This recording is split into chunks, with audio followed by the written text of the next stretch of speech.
The massive crystalline chamber of the Galactic Council stretched beyond what human eyes could comfortably perceive.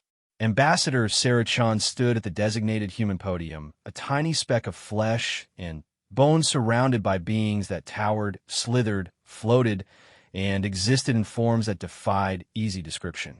The air itself hummed with translation frequencies, converting thousands of different languages and communication methods into something resembling understanding.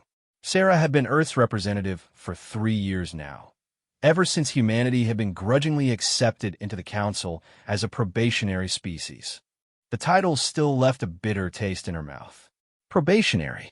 As if humanity needed to prove its worth to beings who had been spacefaring for millennia while humans were still discovering fire.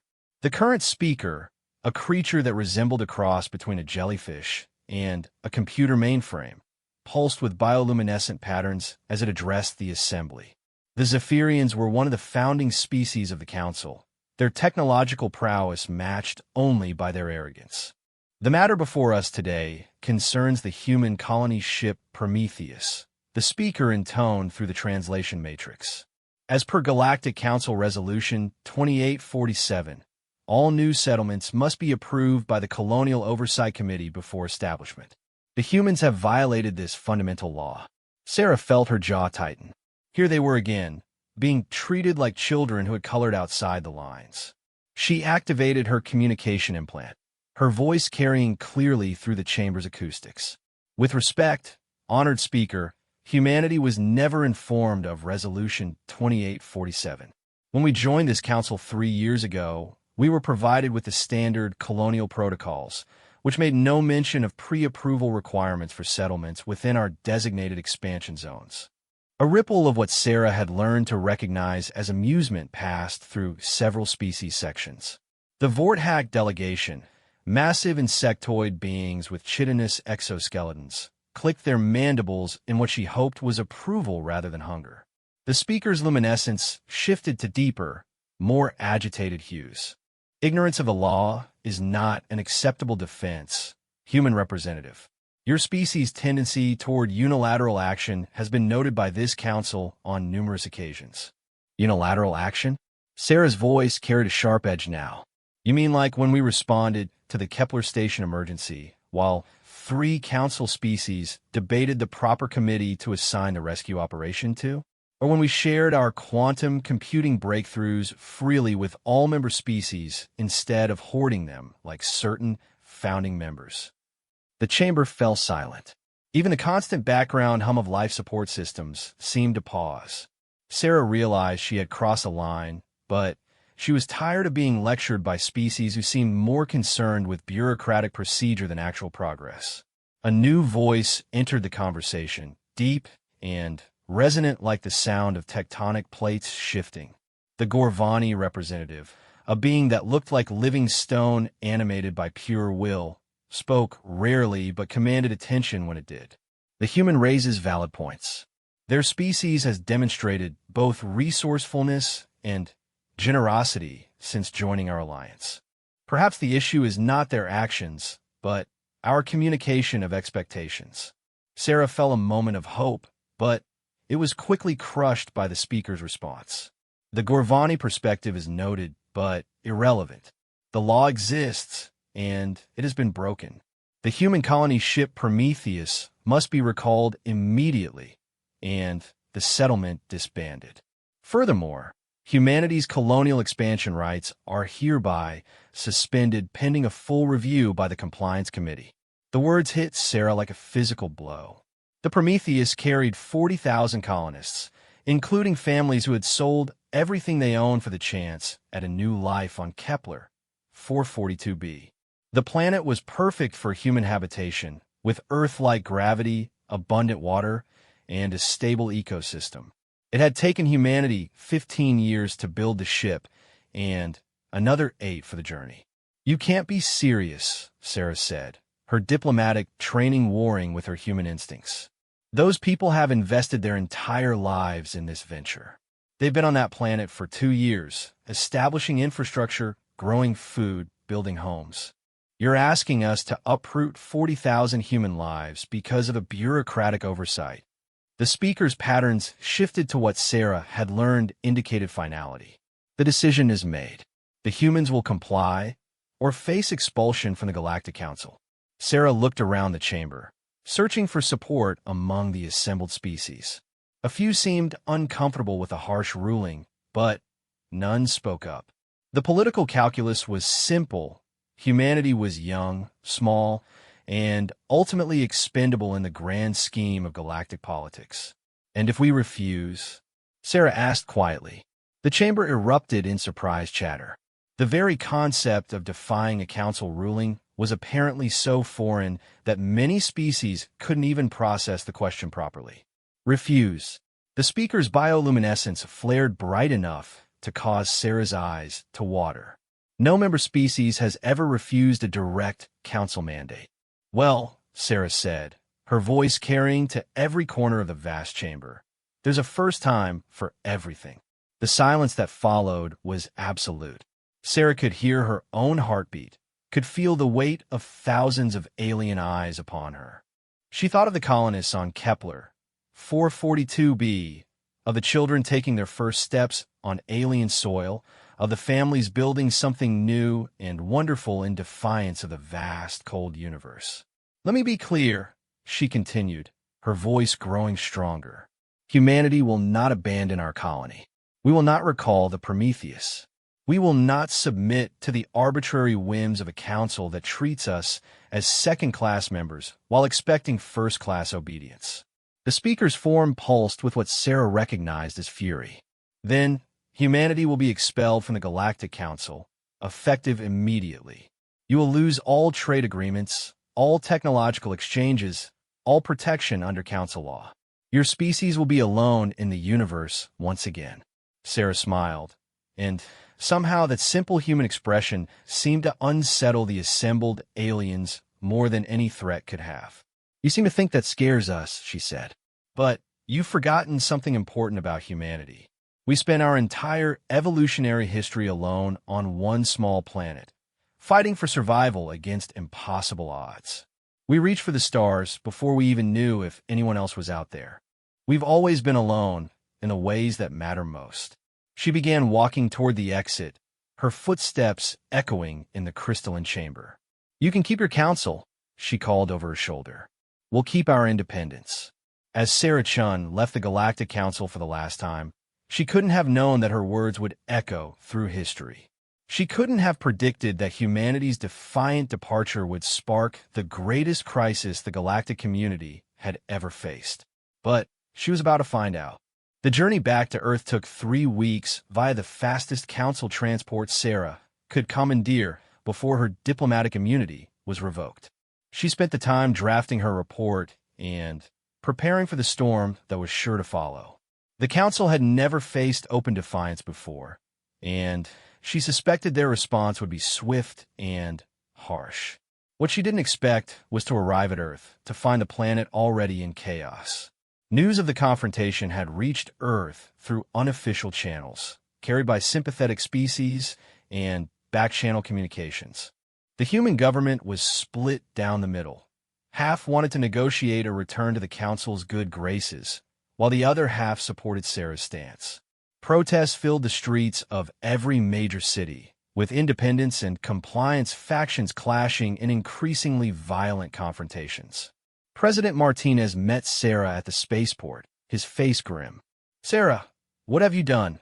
he asked as they climbed into the armored transport. "I told them the truth, Mr. President, that humanity won't be bullied by bureaucrats, no matter how advanced their technology. Their technology that we depend on," Martinez reminded her. "Our fusion reactors, our faster-than-light communications, our medical advances, all based on tech-sharing agreements with council species. Without those agreements, we'll adapt," Sarah said firmly. "We always do." But even as she spoke the words, Sarah wondered if she had just doomed her species to irrelevance.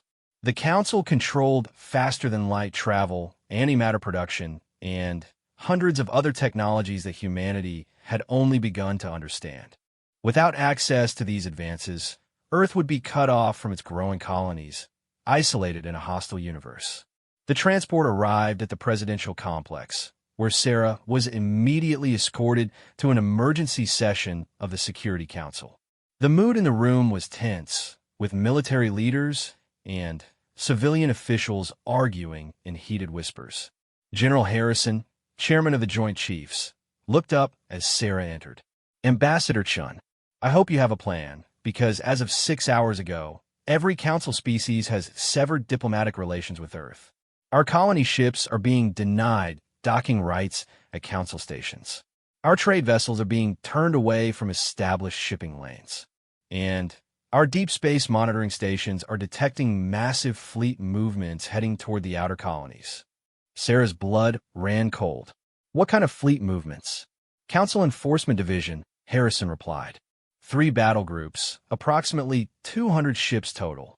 Their headings suggest they're moving to blockade our settlements in the Centauri system. The room fell silent as the implications sank in. Humanity had 8 established colonies beyond Earth, each supporting millions of people. If the Council blockaded them, the colonies would be cut off from supply lines and technological support. They would slowly starve and die. "Mr. President," Sarah said, turning to Martinez, "I need to address the planet. The people need to know what we're facing." Martinez nodded grimly. "Schedule a global broadcast for tonight." "And Sarah?" He paused. "I hope you're right about humanity being able to adapt, because we're about to find out if our species can survive on its own in a hostile universe." That night, Sarah stood before cameras that would carry her words to every human settlement from the underground cities of Luna to the frontier outposts of Alpha Centauri. Behind her, Earth hung in the void, a blue marble that suddenly seemed very small and very alone. "My fellow humans," she began, "today marks the end of one chapter in our species' history and the beginning of another. We have left the Galactic Council, not in anger or spite, but in defense of our fundamental right to determine our own destiny." She paused, letting the weight of her words settle. "The Council expects us to crawl back, to beg for their forgiveness, and accept whatever scraps they deign to offer us. They believe that without their technology and protection, humanity will collapse into chaos and barbarism." Sarah smiled, and for a moment, she looked like every human explorer who had ever stared into the unknown, and said yes. "They're wrong. We're the species that learned to make fire in the darkness. We are the descendants of people who crossed frozen oceans on wooden boats, who built cities in hostile deserts, who reached for the moon with nothing but mathematics and determination. We have never needed anyone's permission to survive and thrive." The broadcast was watched by every human in the solar system and beyond. In the colonies, families gathered around communication terminals, their faces reflecting both fear and hope. On Earth, crowds filled public squares, hanging on every word. "The path ahead will not be easy," Sarah continued. "We will face challenges that will test every aspect of our ingenuity and resolve. But I have seen what humanity can accomplish when we work together, when we refuse to accept that something is impossible simply because it has never been done before." As she spoke, reports were already flowing in from across human space. Research teams were poring over every piece of Council technology humanity had ever acquired, reverse engineering, and improving upon alien designs. Engineers were drafting plans for new types of spacecraft using purely human innovations. Scientists were pooling their knowledge to solve the seemingly impossible problem of maintaining interstellar communication without Council relay networks. "To our colonies among the stars," Sarah said, looking directly into the camera, "you are not forgotten. You are not abandoned. We will find a way to reach you, to support you, to stand with you. Because that is what humans do. We leave no one behind." The broadcast ended, but the real work was just beginning. In laboratories and workshops across human space, the most ambitious project in the species' history was about to commence. Humanity was going to learn to survive and prosper without the Galactic Council's help. They had no choice. Within hours of Sarah's broadcast, something unprecedented began happening across human space. It started small. A research team in New Geneva announcing they had successfully replicated a council gravity manipulation device using modified Earth technology. A mining operation on Ceres reporting they had found a way to extract antimatter using techniques developed independently of council methods. But as the news spread, the scope of human innovation became clear. For 3 years, humanity had been reverse engineering and improving upon every piece of alien technology they had encountered. While the Council saw humans as primitive newcomers, human scientists have been quietly dissecting, understanding, and enhancing technologies that had remained static for centuries in alien hands. Dr. Elena Vasquez, director of the Mars Research Institute, held a press conference that was broadcast throughout the solar system. What the Council doesn't understand, she explained to the assembled reporters, is that humans don't just use technology, we improve it. Every piece of council tech we've encountered has been enhanced by human innovation. Their quantum computers? We've made them 30% more efficient. Their fusion reactors? We've increased their output by almost 50%. Their faster-than-light communications? We've extended their range and reduced their power requirements. The implications were staggering. Humanity hadn't just been copying alien technology. They had been making it better. But the most significant development came from an unexpected source. Dr. James Wu, a theoretical physicist working in a small laboratory on Luna's far side, announced a breakthrough that would change everything. We've achieved stable, faster-than-light travel without using council technology, he announced via quantum link to Earth. Our method is based on human innovations in quantum field manipulation, using principles we derive from studying council designs, but implementing them in entirely new ways. The news sent shockwaves through human space. If Wu's claims were true, humanity could maintain contact with its colonies without depending on council infrastructure. They could be truly independent. But Wu's breakthrough came with a warning. Our FDL method is faster than council technology, he explained. Significantly faster. If we implement this on a large scale, we'll have a technological advantage that will fundamentally change the balance of power in this galaxy. On Kepler 442b, the colonists of Prometheus received Sarah's broadcast with a mixture of relief and determination. They had already begun preparing for isolation, assuming that their defiance would cut them off from Earth forever. But now, with the promise of new human FTL technology, they dare to hope. Colony Administrator Lisa Park stood before the 40,000 humans who had made Kepler 442b their home. We came here to build something new, she told them. We didn't know we would become the symbol of human independence, but that's what we are now. The Council wants us gone, but we're not going anywhere. The colonists cheered, their voices echoing across the alien landscape that had become their home. We're going to show them what humans can build when we're not held back by bureaucracy and fear, Park continued. This planet will become a testament to human ingenuity and determination. Unknown to the colonists, their declaration of defiance was being monitored by Council enforcement vessels holding position at the edge of the system. The alien commanders were receiving increasingly urgent orders from the Council homeworlds. The humans had to be brought back into compliance. By force, if necessary. But, as the Council fleets prepared to advance on human colonies, they were about to discover that humanity's 3 years of apparent subservience had been 3 years of preparation. The war for human independence was about to begin, and the galaxy would never be the same. 3 months had passed since humanity's dramatic exit from the Galactic Council, and the galaxy was beginning to understand that they had severely underestimated the young species from Earth. Admiral Calera of the Zephyrian Third Fleet floated in the command chamber of her flagship, the Transcendent Truth, as reports filtered in from across Council space. The bioluminescent patterns covering her translucent form flickered with increasing agitation as she processed the intelligence data.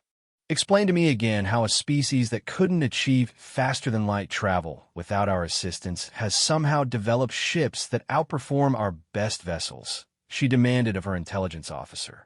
Commander Vorix, a junior Zephyrian whose patterns betrayed his nervousness, pulsed with data streams as he replied.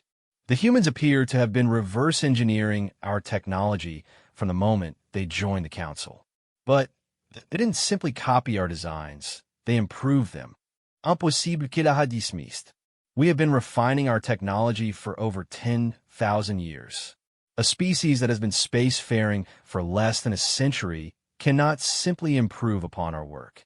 With respect, Admiral, the evidence suggests otherwise.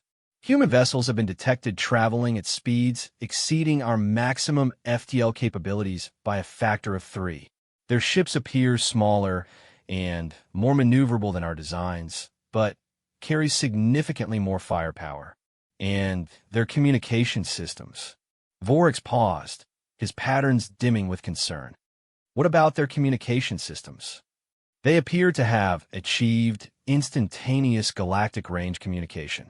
Our fastest quantum relays have a delay of several minutes across galactic distances.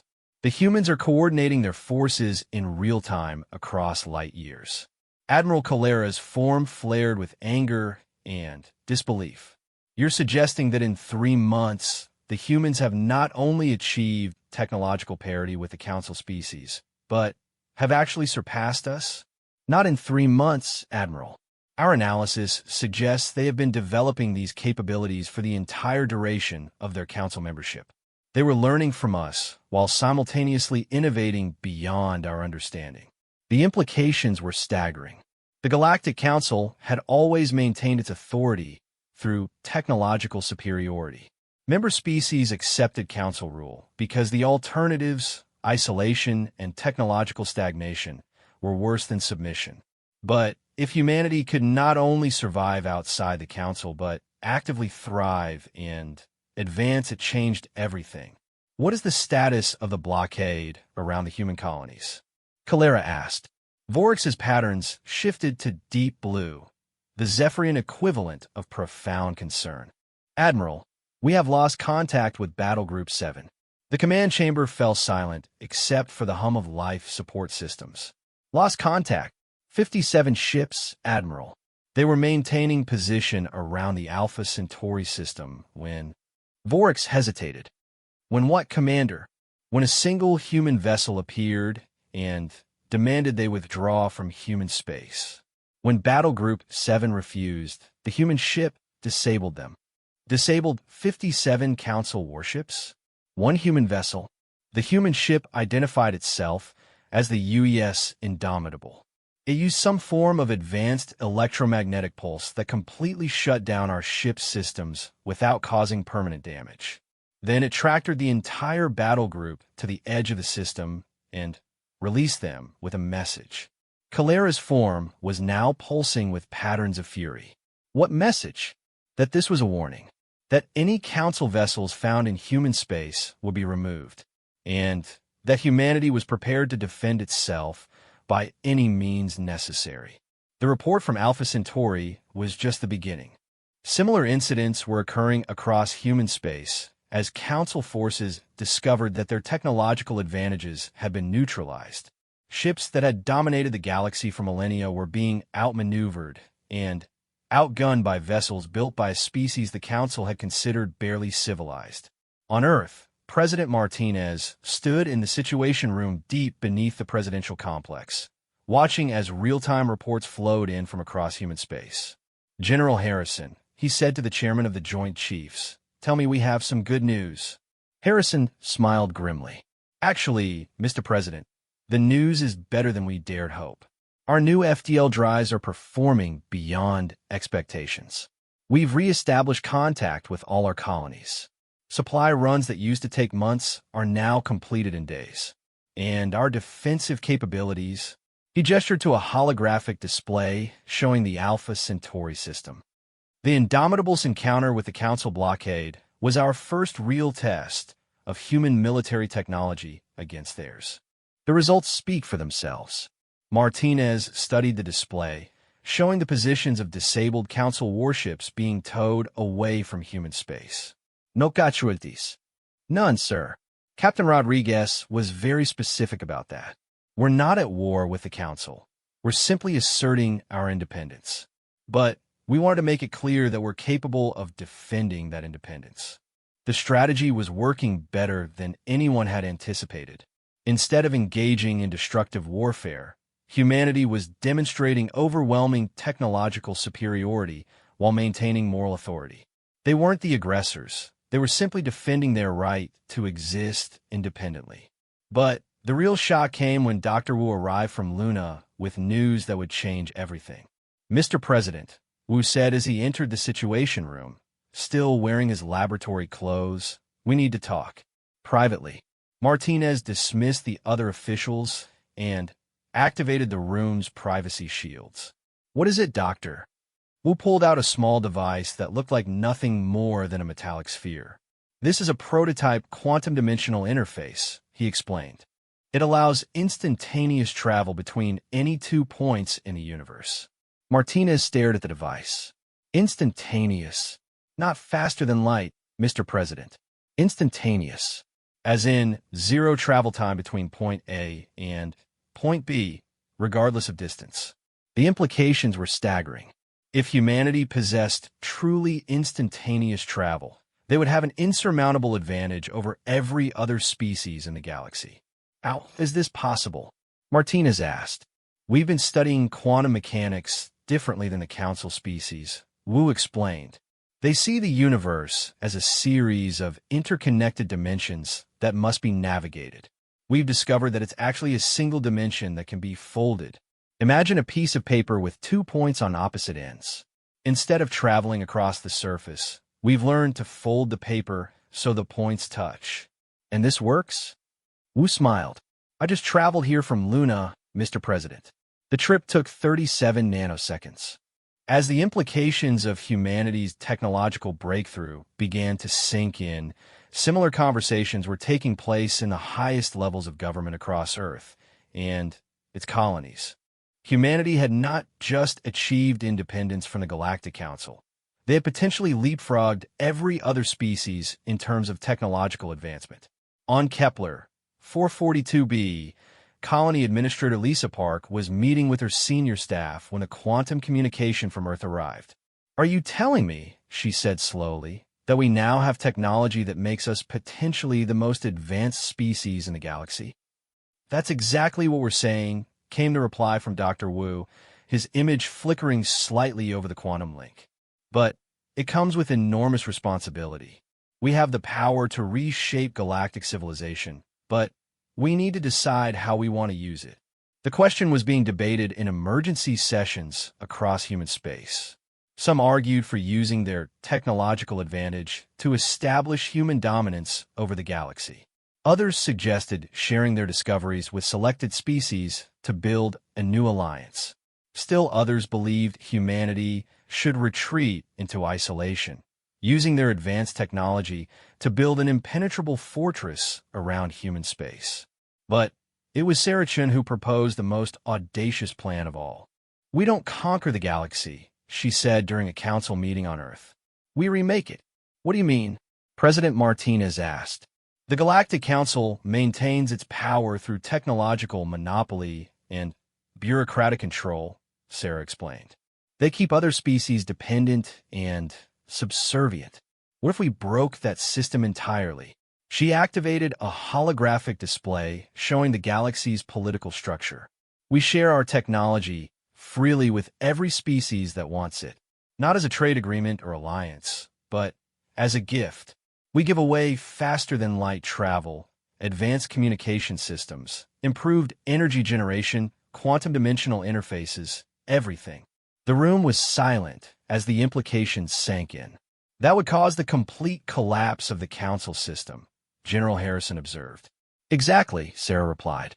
"No more technological monopolies. No more forced dependency. Every species would have the tools they need to be truly independent." "That's incredibly dangerous," Martinez said slowly. "Some of these species might use advanced technology for warfare or oppression." "Some might," Sarah agreed. "But others will use it to explore, to create, to build something better than what we have now. And with quantum dimensional travel, the galaxy becomes effectively infinite.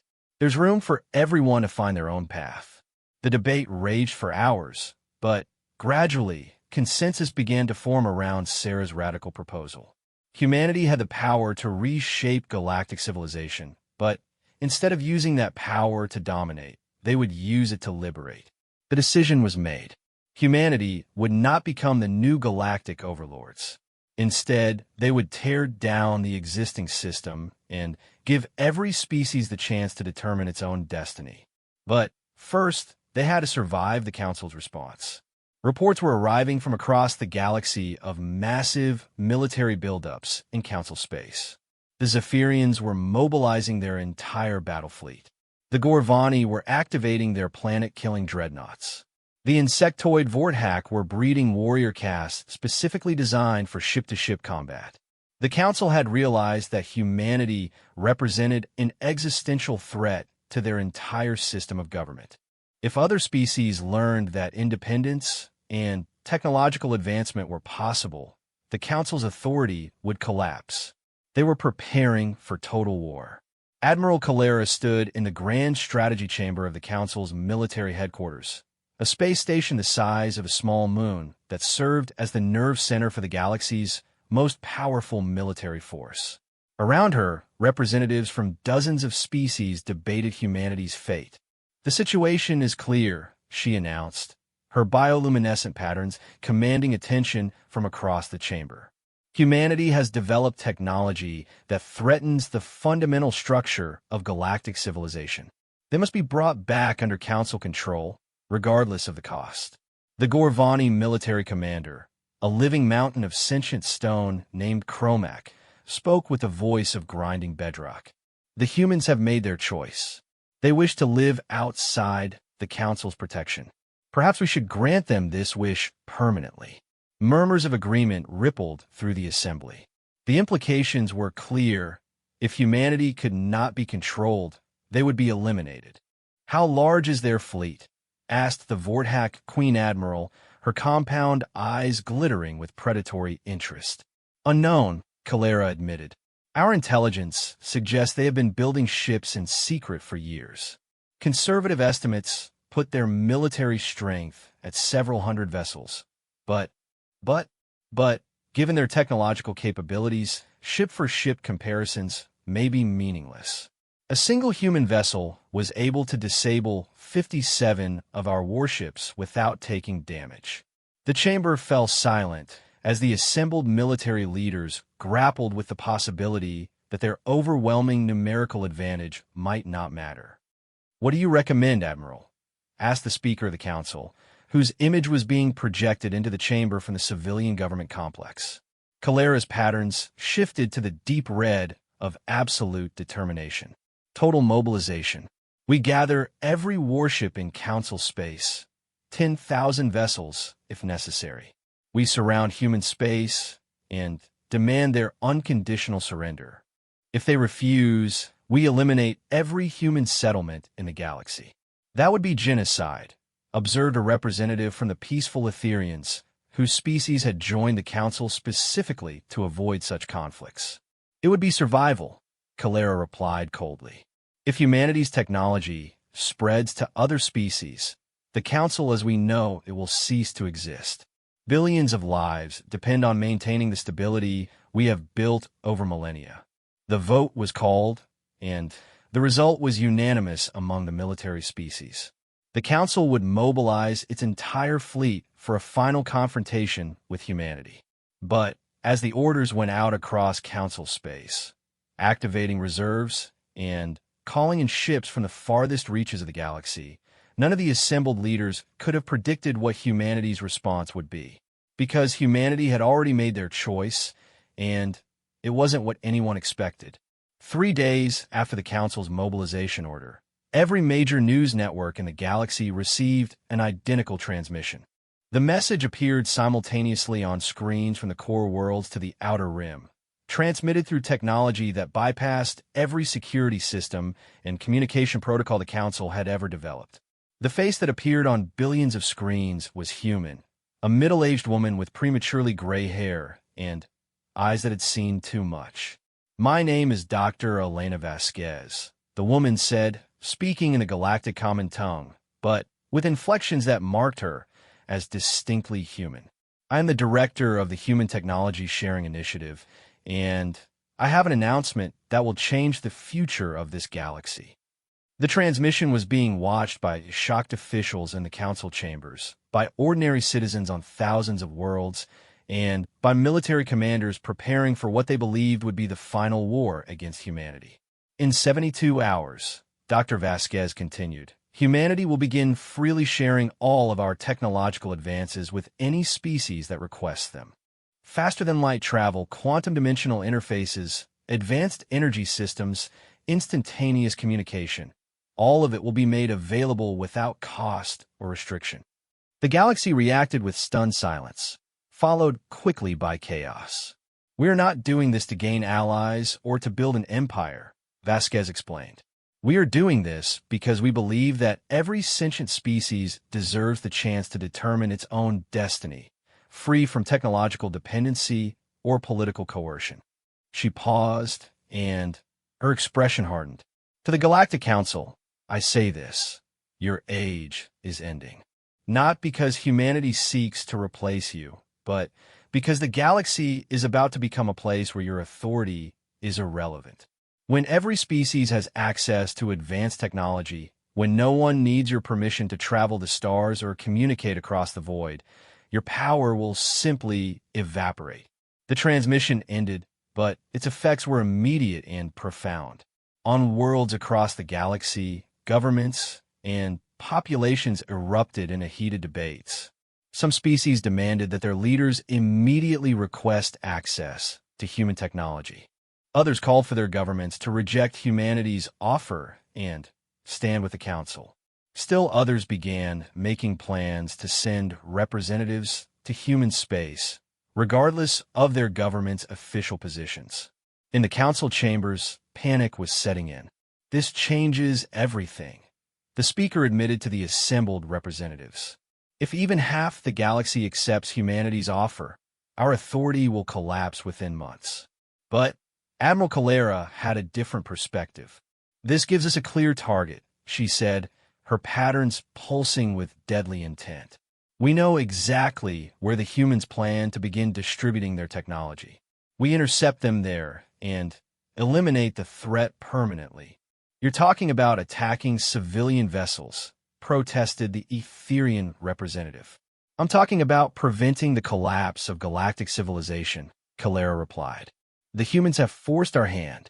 If we cannot control them, we must eliminate them. As the Council debated humanity's fate, preparations were already underway in human space for the most audacious plan in galactic history. Ships were being built at an unprecedented pace, loaded with technology and staffed with volunteers willing to carry humanity's gifts to the far corners of the galaxy. But the humans weren't naive about the risks they were taking. They knew the Council would try to stop them, and they were preparing for the confrontation that would determine the future of galactic civilization. The question was no longer whether there would be a war between humanity and the Council.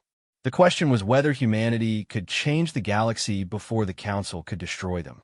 Time was running out, and the entire galaxy was holding its breath. The Kepler system had become the epicenter of the most significant moment in galactic history. 72 hours after Dr. Vasquez's galaxy-wide broadcast, representatives from over 300 species had arrived to witness humanity's promised technology sharing. Their ships filled the space around Kepler, 442b, in a chaotic array of different designs, technologies, and cultures that had never been gathered in one place before. Captain Maria Santos stood on the bridge of the UES Prometheus Gift, the massive vessel that would serve as humanity's mobile technology distribution center.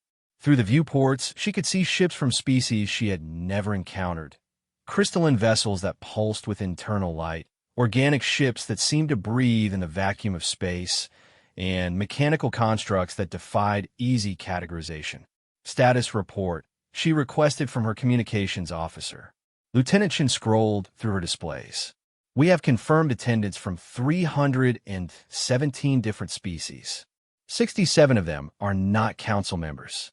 The Council species present appear to be here against their government's official positions. Any sign of Council enforcement fleets? Long-range sensors are detecting massive fleet movements throughout the sector, but nothing in our immediate vicinity yet. Santos nodded. The intelligence reports had been clear. The Council was mobilizing everything they had for a final confrontation with humanity. The question was whether they would attack during the technology-sharing ceremony or wait for the aftermath. On the planet's surface, Colony Administrator Lisa Park was hosting the largest diplomatic gathering in the world's short history. The main colony dome had been expanded specifically for the occasion, its transparent aluminum walls providing a stunning view of the alien fleet overhead. Park stood at the podium, looking out at an audience that represented the diversity of galactic life. There were beings of energy housed in mechanical shells, species that existed partially in other dimensions, and creatures so alien that the translation systems struggled to interpret their communication methods. "Welcome to Kepler 442b, she began, her words carried by quantum transmitters to every ship in orbit and broadcast live across the galaxy. Today, humanity makes good on its promise to share our technological advances freely with all who seek them." She gestured to Dr. Wu, who had arrived from Luna with the first batch of quantum dimensional interface devices. These devices will allow any vessel to achieve instantaneous travel between any 2 points in the universe. Wu explained to the assembled representatives. There are no restrictions on their use, no licensing fees, and no political requirements. They are gifts freely given in the hope that they will help your species reach their full potential. The reaction was immediate and overwhelming. Representatives surged forward, eager to examine the technology that could revolutionize their civilizations overnight. But the humans had prepared for this moment carefully. Each species will receive a complete technical package, Park continued. This includes not just the devices themselves, but full manufacturing specifications, theoretical foundations, and training materials. You will not be dependent on humanity for maintenance or upgrades. You will have everything you need to improve upon these designs yourselves. The implications were staggering. Humanity wasn't just sharing technology. They were sharing the knowledge to advance that technology independently. It was the antithesis of the Council's approach, which kept member species dependent on continued cooperation. But the ceremony was interrupted by an urgent communication from the orbiting fleet. "Administrator Park," came Captain Santos's voice over the quantum link, "we have a problem. Council enforcement fleets have arrived at the system's edge." The main display in the colony dome switched to show sensor readings from the orbital defense platforms. The assembled representatives gasped as the scope of the approaching force became clear. Admiral Calera commanded the largest fleet in galactic history. Over 8,000 vessels from dozens of Council species had been assembled for what the Admiral intended to be the final solution to the human problem. Dreadnoughts the size of cities floated alongside swarms of fighter craft. Planet killer missiles were loaded and armed. The combined firepower could sterilize entire star systems. "This is Admiral Calera of the Galactic Council Enforcement Division," came the transmission to the Kepler system. "All non-Council vessels are ordered to withdraw immediately. Any species found cooperating with the human rebels will be considered in violation of galactic law." The response from the gathered representatives was immediate and defiant. "This is Captain Zorix of the Andorian Republic," came one reply. "We recognize no authority that would prevent the free exchange of knowledge between sentient species." "Trade Captain Vex of the Centauri Collective agrees," added another voice. "We have come here of our own free will, and we will not be intimidated." Similar declarations poured in from across the fleet. Species that had been marginalized by the Council, independent worlds that had never joined the galactic government, and even some official Council members who had defied their government's orders, all stood together in defiance of the approaching armada. Admiral Calera studied the sensor readings with growing frustration. Instead of the handful of human ships she had expected to find, the Kepler system was filled with vessels from hundreds of species. Attacking now would mean going to war with a significant portion of the galaxy's population. Admiral, her tactical officer reported, we're detecting several human vessels taking defensive positions around the planet. How many? 12, Admiral. But they're unlike anything in our databases. The energy signatures are unprecedented. Calera's form pulsed with angry light. 12 ships against 8,000? Are the humans insane? But as the Council fleet moved closer, it became clear that the humans had not come unprepared for this confrontation. The UES Defiant materialized out of quantum-dimensional space directly in front of the Council fleet. The ship was sleek and angular, built using technologies that pushed the boundaries of physics itself. Its hull seemed to shimmer with contained energy, and its weapon ports glowed with power that the Council's sensors couldn't properly classify. Captain Rodriguez stood on the Defiant's bridge, studying the massive fleet arrayed before him. The odds were impossibly stacked against humanity, but that had never stopped humans before. This is Captain Rodriguez of the United Earth ship Defiant, he broadcast to the Council fleet. You are violating the sovereign space of an independent species. Withdraw immediately or face the consequences. The response came quickly. This is Admiral Calera. You're greatly outnumbered, human. Surrender now, and your species may yet survive what is to come. Rodriguez smiled grimly. Admiral, you seem to be operating under some misconceptions about humanity. Allow me to educate you. The Defiant fired a single shot from its primary weapon, a focused quantum-dimensional beam that traveled instantly to its target.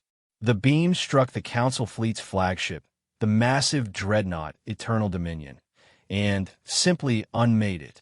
The ship didn't explode or break apart. It simply ceased to exist, leaving behind only empty space where moments before there had been the most powerful warship in the galaxy. The entire Council fleet stopped dead in space. That was a demonstration, Rodriguez announced calmly. Our weapons don't just destroy matter. They remove it from this dimension entirely. Your shields, your armor, your hull integrity. None of it matters against technology that operates outside the normal rules of physics. Admiral Calera stared at the empty space where a flagship had been. 800 crew members, gone without a trace. The implications were horrifying. Impossible, she whispered.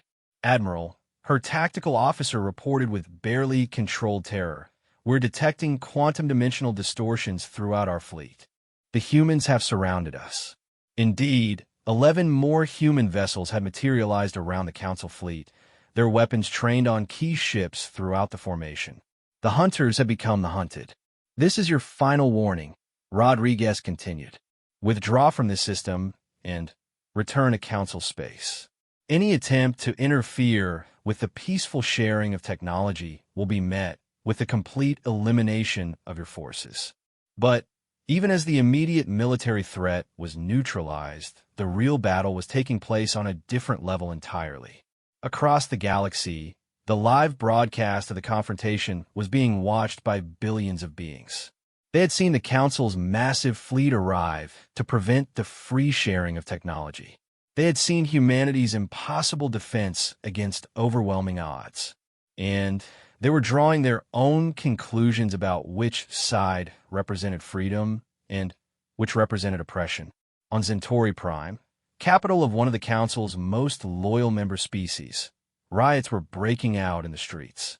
Citizens who had watched the broadcast were demanding that their government request access to human technology immediately. The Council has kept us dependent for centuries, one protester shouted at the government complex. They control our technology, our trade, our very ability to travel between stars. The humans offer us freedom, and our government chooses slavery. Similar scenes were playing out on worlds throughout Council space. The carefully maintained order that had governed the galaxy for millennia was beginning to collapse as ordinary citizens realized there was an alternative to Council rule. In the emergency session of the Council chambers, panic was setting in. The situation is spiraling out of control, reported the intelligence chief. We're detecting uprisings on over 200 worlds. Our member species are demanding immediate access to human technology, and several governments are threatening to withdraw from the Council entirely if we don't accommodate them. The speaker's bioluminescent patterns flickered with distress. How is this possible? We have maintained order for 10,000 years. One species cannot simply undo everything we have built. One species with superior technology can observe the Gorvani representative with typical bluntness. The humans have made the Council obsolete. Our authority was always based on the belief that species needed us to survive and prosper. The humans have proven that assumption false. But Admiral Cholera, her image still being projected from the Kepler system where her fleet remained surrounded, had a different perspective. We can still salvage this situation, she argued. The humans have revealed the full scope of their capabilities. We adapt our strategy accordingly. We cannot defeat them through direct military action, but we can contain them. Blockade human space completely. Prevent any ship from reaching human worlds. Eventually, their resources will be exhausted, and they will be forced to negotiate. It was a desperate plan, but it was the Council's last hope for maintaining their authority. However, humanity had anticipated this strategy as well. Back in the Kepler system, the technology-sharing ceremony had resumed despite the presence of the surrounded Council fleet. Representatives from hundreds of species were receiving quantum-dimensional interfaces, advanced communication systems, and manufacturing specifications for technologies that would revolutionize their civilizations. But Dr. Wu had saved the most significant revelation for last. There is one more gift we wish to share, he announced to the assembled representatives and the billions watching across the galaxy. We call it the Liberation Protocol. He activated a holographic display showing a complex network of quantum-dimensional nodes. Using our instantaneous travel technology, we have constructed a network of relay stations throughout the galaxy. These stations will allow any vessel equipped with our quantum interfaces to travel instantly between any 2 points in known space. The network is autonomous, self-maintaining, and completely free to use. The implications were staggering. With the Liberation Protocol active, the Council's control of travel routes would become meaningless. Any species could travel anywhere instantly without needing Council approval or infrastructure. The network goes live in 24 hours, Wu announced. At that point, every species in this galaxy will have complete freedom of movement and communication. Admiral Cholera received the news with a mixture of rage and despair. The humans had not just developed superior weapons. They had constructed the infrastructure to make Council authority irrelevant overnight. Fall back, she ordered her fleet. All vessels withdraw to the edge of the system and maintain position. Admiral, her tactical officer questioned. The humans have won this battle, Cholera admitted bitterly. But the war is far from over. If we cannot prevent them from sharing their technology, perhaps we can find another way to maintain order in the chaos they have unleashed. As the Council fleet withdrew to a safe distance, the technology-sharing ceremony continued. Representatives from across the galaxy received not just advanced technology, but the tools to build a better future for their species. But the humans were not naive about the challenges ahead.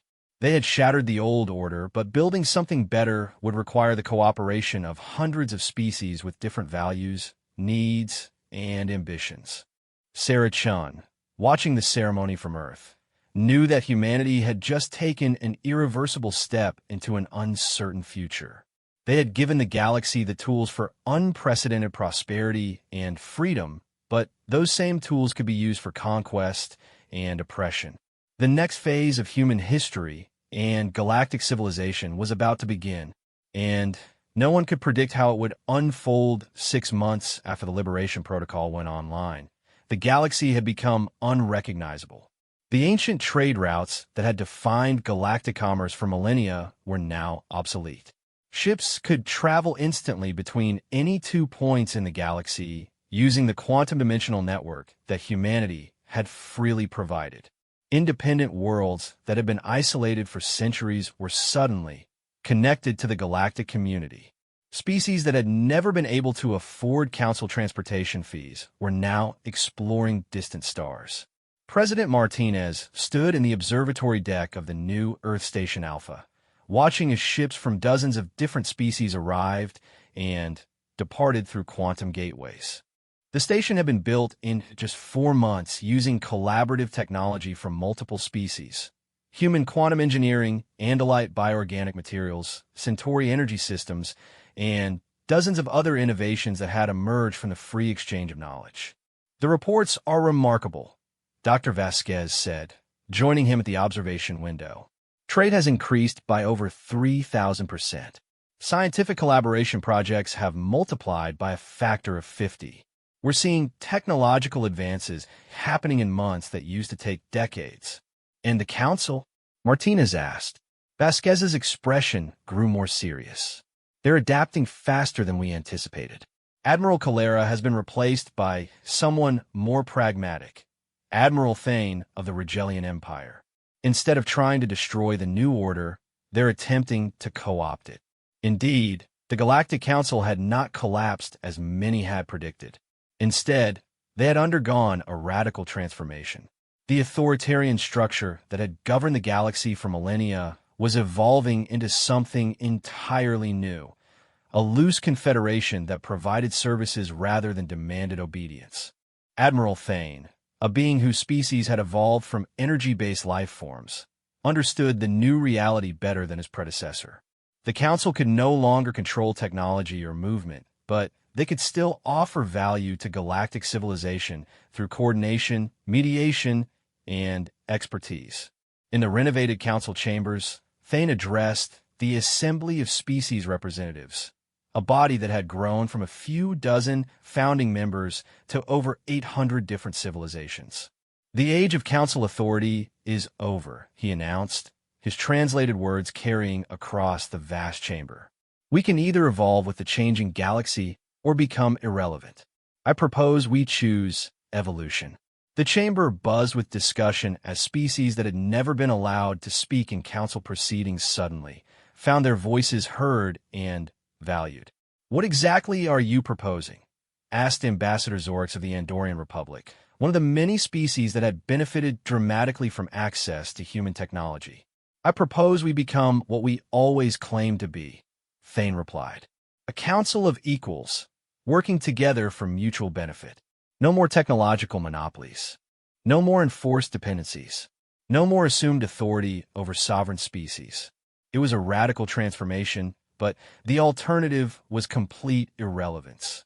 Species across the galaxy were forming new alliances, new trading partnerships, and new collaborative ventures that bypassed the Council entirely. The old model of centralized control had become impossible to maintain. But not everyone was happy with the galaxy's rapid transformation. On the industrial world of Nexus Prime, factory manager Corvex of the Hegemony Corporation watched as production lines that had operated unchanged for centuries were being rapidly upgraded with new technologies. Workers who had spent their entire lives performing repetitive tasks were being retrained for more complex roles.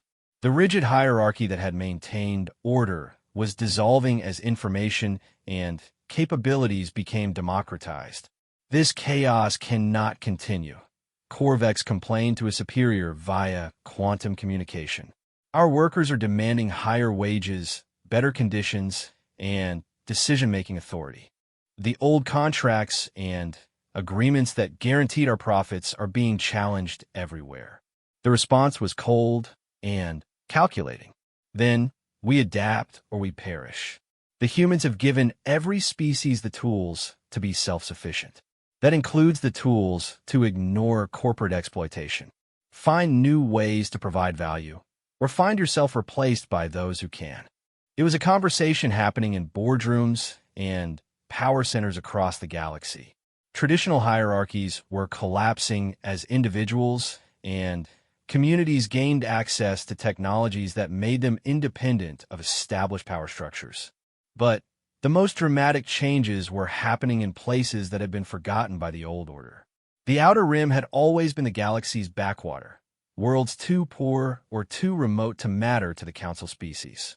But with access to quantum-dimensional travel and advanced manufacturing technologies, these forgotten worlds were becoming centers of innovation and growth. Captain Lisa Torres, formerly of the Earth Merchant Marine, now commanded the independent vessel Horizon's Edge as it emerged from quantum-dimensional space near the world of Kalos 7. The planet had been a forgotten mining colony, its population barely surviving by extracting rare minerals for shipment to the core worlds. But the quantum display showed a transformed world. Orbital manufacturing facilities glittered in the system's sunlight. Massive ships were under construction using designs that combined technologies from dozens of different species. The planet itself showed signs of terraforming projects that would have been impossible under the old system. "Captain," her communications officer reported, "we're receiving a welcome transmission from Kalos Control. They're inviting us to dock at their new trade station." Torres smiled. "Set course for the station. I want to see what these people have built." The Kalos trade station was a marvel of cooperative engineering. Human quantum technologies provided the basic framework, but every surface showed the influence of different species, bioorganic corridors that cleaned the air naturally, gravity systems that could accommodate dozens of different physiologies simultaneously, and market areas designed to facilitate trade between species that had never interacted before. Station Administrator Vex, a member of the tentacled nautiloid species, greeted Torres personally. "Welcome to Kalos Station, Captain. We understand you're interested in our new shipbuilding contracts." "That's right," Torres confirmed. "Earth needs cargo vessels capable of carrying diverse goods between different environmental conditions. We heard you're building ships that can adapt their internal atmospheres and gravity fields in real time." Vex's tentacles writhed with pride. "Our bioadaptive cargo vessels are the most advanced in the galaxy. We combine human quantum engineering with Centaurian biotechnology and our own environmental adaptation systems. The result is a ship that can carry any cargo to any world, regardless of the local conditions." It was exactly the kind of innovation that was emerging across the galaxy as species combined their unique capabilities in ways that had never been possible under the Council's rigid system. But as they toured the ship construction facilities, Torres noticed something concerning. "Those weapons systems," she observed, pointing to the defensive installations being fitted to civilian vessels. "They look military-grade."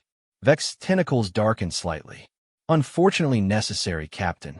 Not everyone has embraced the new order with enthusiasm. There are groups throughout the galaxy that prefer the old system of technological scarcity and controlled access. Indeed, the rapid changes had not been universally welcomed. In several sectors of the galaxy, established power structures were fighting back against the democratization of advanced technology. The consortium of corporate worlds had declared independence from both the Reform Council and the new cooperative networks, establishing their own territory where traditional hierarchies and profit-driven systems still dominated. They had begun raiding merchant vessels, stealing advanced technology, and imposing their own version of order on any worlds they could control. Even more concerning were reports of entire species that had been driven to fanaticism by the rapid pace of change. The purist movement, led by species that believed the old ways were divinely ordained, had begun attacking any world that adopted human technologies. These threats had forced the emerging galactic community to confront a fundamental question. How do you maintain freedom and cooperation in the face of those who would use that same freedom to destroy both?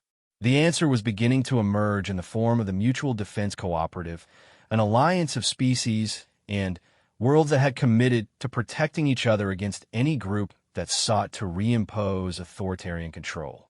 The MDA's first major test came when the consortium launched a massive raid against the Kalos system, seeking to capture the advanced shipyards and force the local population back into corporate servitude. Captain Rodriguez, now commanding the UES Liberation, received the distress call while patrolling the Galactic Rim.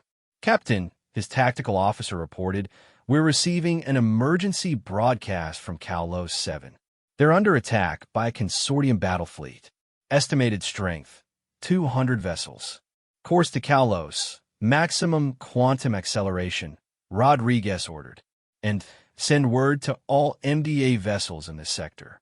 It's time to test our mutual defense agreements. The battle for Kalos 7 would become the defining moment of the new galactic order. When the consortium fleet arrived expecting to overwhelm a single world's defenses, they instead found themselves facing vessels from over 50 different species, all united in defense of the principles of freedom and cooperation. The engagement lasted less than an hour. Consortium vessels, still using relatively primitive technologies, found themselves outgunned and outmaneuvered by ships equipped with the latest collaborative innovations. But more importantly, they found themselves facing an enemy that fought not for conquest or profit, but for the right of every species to determine its own destiny.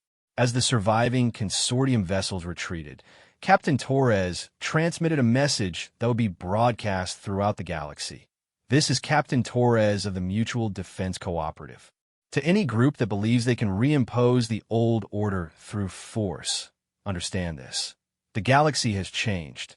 We are no longer isolated worlds competing for scraps from our masters' tables. We are a community of equals, and we will defend that community against any threat. The message was received on Earth with a mixture of pride and concern.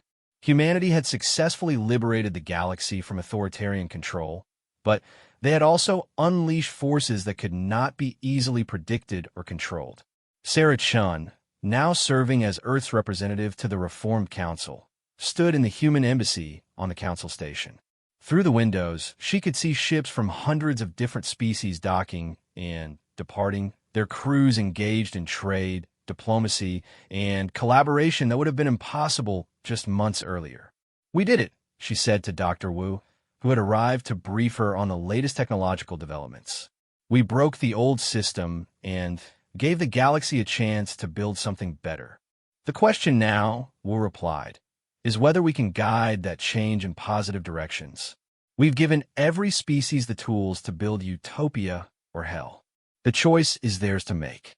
As if to emphasize his point, reports were arriving of new developments throughout the galaxy.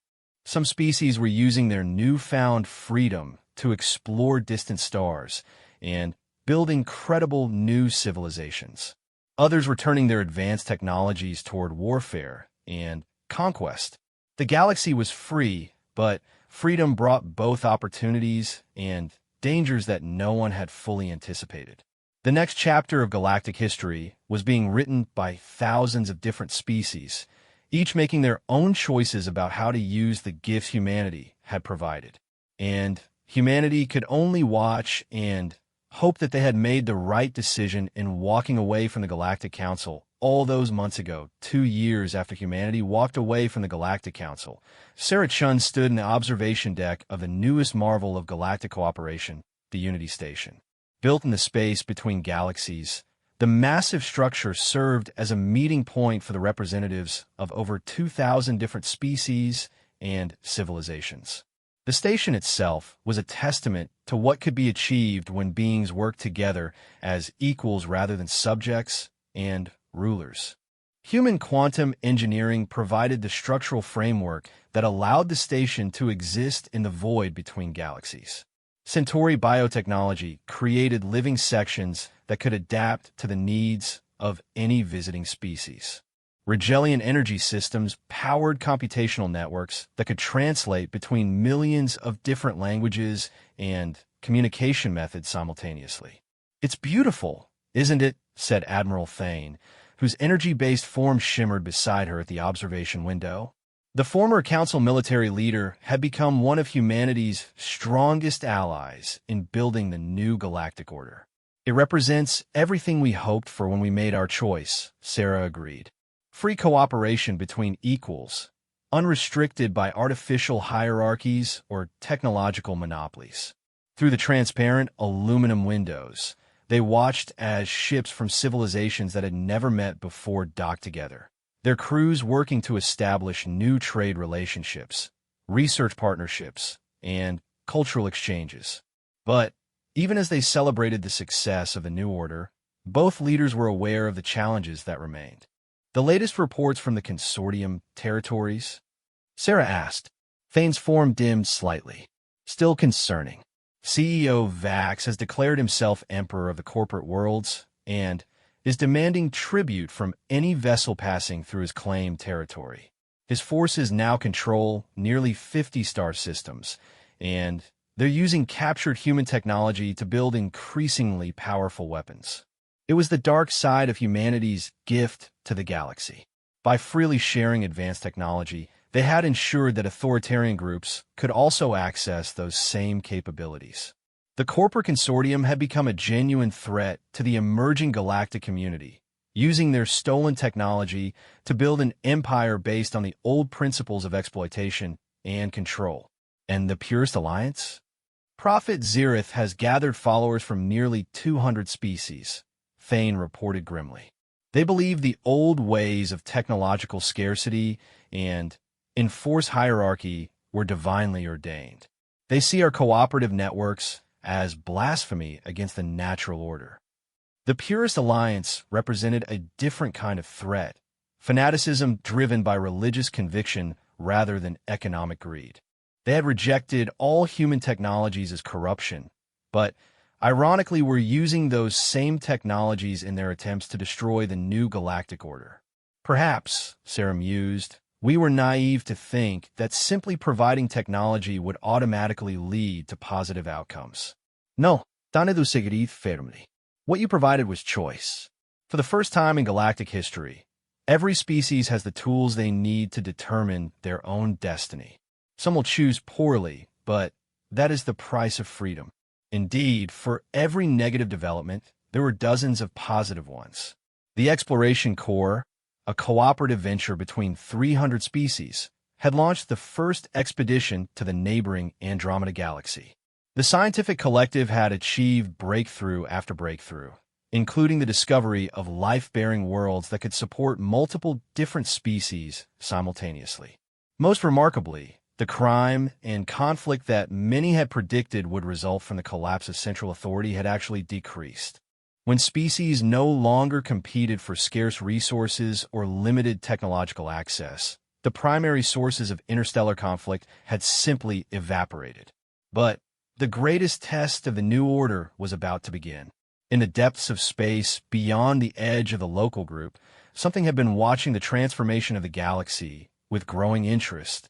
The Hierarchs were an ancient species that had abandoned their physical forms eons ago, existing as pure consciousness within massive computational matrices. They had observed the rise and fall of countless civilizations, usually with detached scientific interest. But humanity's actions had caught their attention in a way that nothing had for millions of years. Supreme Hierarch Omnidus convened the collective consciousness for only the third time in recorded history. The species designation human has achieved something unprecedented. Omnidus communicated to his fellow hierarchs through pure thought transmission. They have voluntarily relinquished potential dominion over their galaxy in favor of empowering others. Fascinating, responded Hierarch Evolutus.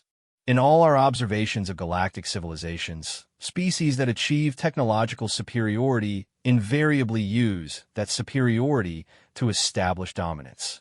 The humans have done the opposite. Which brings us to the question, added Hierarch Terminus, of whether their approach represents a sustainable model for galactic civilization, or whether it will inevitably collapse into chaos and warfare. The debate among the hierarchs continued for subjective centuries within their accelerated consciousness, but only minutes in real time. Finally, Omnidus reached a conclusion. We will conduct the trial. The trial was a concept so ancient that most galactic civilizations had forgotten it ever existed. When the hierarchs deemed a species or civilization worthy of evaluation, they would present them with an ultimate test, one that would determine whether they deserve to continue existing or should be eliminated for the good of the universe. No species in recorded history had ever passed the trial. The first sign that something unprecedented was happening came from deep space monitoring stations throughout the galaxy. Massive energy signatures were appearing at the edge of known space, approaching from the void between galaxies. Dr. Wu, now directing the Galactic Early Warning Network from Luna, was among the first to detect the anomalies. The energy patterns are unlike anything in our databases, he reported to the emergency session of the Galactic Cooperation Council. Whatever's approaching possesses technology that makes our most advanced systems look primitive. The approaching entities made no attempt at communication. They simply appeared at the edge of each major stellar system, their presence detectable only by the massive gravitational distortions they created in space-time itself. Within hours, every inhabited world in the galaxy received an identical transmission. The message bypassed all known communication systems, appearing directly in the consciousness of every sentient being simultaneously. We are the hierarchs. We have observed your recent transformation with interest. You will now be tested to determine whether your new paradigm represents evolution or degeneration. Prepare for the trial of worthiness. The galaxy erupted into panic and preparation in equal measure. Ancient databases were searched for any reference to the hierarchs or their trial, but the entities were so old that even their name had been forgotten by most civilizations. President Martinez convened an emergency meeting of Earth's leadership in the deep underground bunkers that had been constructed during the early days of the conflict with the Council. What do we know about these hierarchs? He asked the assembled experts. Dr. Vasquez consulted her displays. Very little. They appear in the oldest records of a few species as observers who would appear at crucial moments in galactic history. Most references treat them as myths or legends. But the energy readings suggest they're very real, General Harrison added. Our sensors can barely detect them, but what we can measure indicates they possess technology beyond our current understanding. The question, Sarah Chun observed, is what kind of tests they intend to conduct. If they're as advanced as they appear, they could eliminate every species in the galaxy without difficulty. The answer came within days, and it was more horrifying than anyone had imagined. The hierarch's test was elegant in its simplicity and terrifying in its implications. They had somehow isolated the galaxy within a closed-loop temporal field. Time would repeat the same period over and over until the galactic community either achieved perfect cooperation or destroyed itself completely. The loop cycle is exactly 1 galactic year, Dr. Wu reported to the emergency council session on Unity Station. Every time this cycle completes, everything resets except for our memories and knowledge. We retain our experiences, but the physical universe returns to its starting state. The implications were staggering. Resources that were consumed during each cycle would be restored at the reset. Lives lost would be restored. But the knowledge gained, the alliances formed, and the lessons learned would accumulate across cycles. It's a test of our ability to learn and grow, Sarah realized.